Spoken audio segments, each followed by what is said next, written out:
এবার ছাত্র জনতার দখলে নেপালের পার্লামেন্ট। দুর্নীতির বিরুদ্ধে ও সামাজিক যোগাযোগ মাধ্যম নিষিদ্ধ করার প্রতিবাদে সরব হয়েছে নেপালের ছাত্র জনতা। তারা দেশটির পার্লামেন্ট প্রাঙ্গণে প্রবেশ করার পর তাদের সঙ্গে আইন শৃঙ্খলা রক্ষাকারী বাহিনীর সংঘর্ষ হয়। এই সংঘর্ষে একজন নিহত হওয়ার খবর পাওয়া গেছে।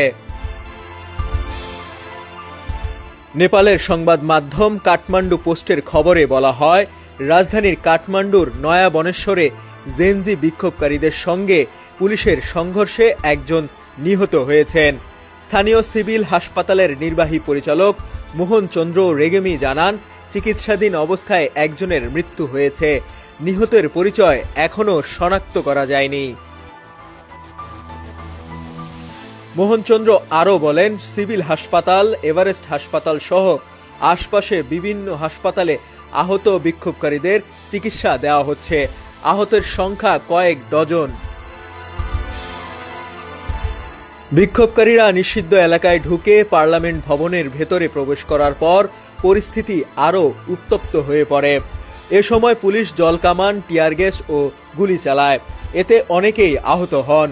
দুর্নীতি ও সামাজিক যোগাযোগ মাধ্যম নিষিদ্ধের প্রতিবাদে জেনারেশন জেড তরুণরা রাস্তায় নামলে এই সংঘর্ষের সূত্রপাত হয়।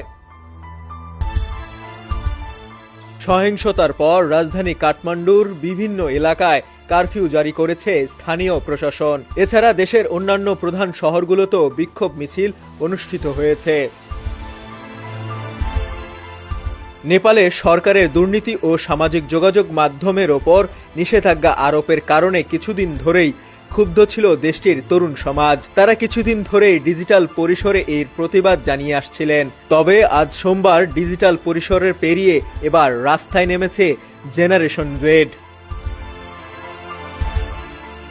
স্থানীয় সময় আজ সকাল 9টা থেকে রাজধানীর কাঠমান্ডুর মৈত্রী ঘরে জড়ো হয়েছে সরকার বিরোধী স্লোগান তুলে তরুণরা। সাম্প্রতিক সময়ে সামাজিক যোগাযোগ মাধ্যমে নেপো কিড ও নেপো বেবিজ হ্যাশট্যাগ ট্রেন্ডিং করছিল। সরকার অনিবন্ধিত প্ল্যাটফর্মগুলো বন্ধ করে দেওয়ার সিদ্ধান্ত নেওয়ার পরই এসব হ্যাশট্যাগ আন্দোলনের আরও বেশি গতি পায়। ডেস্ক রিপোর্ট, সমকাল।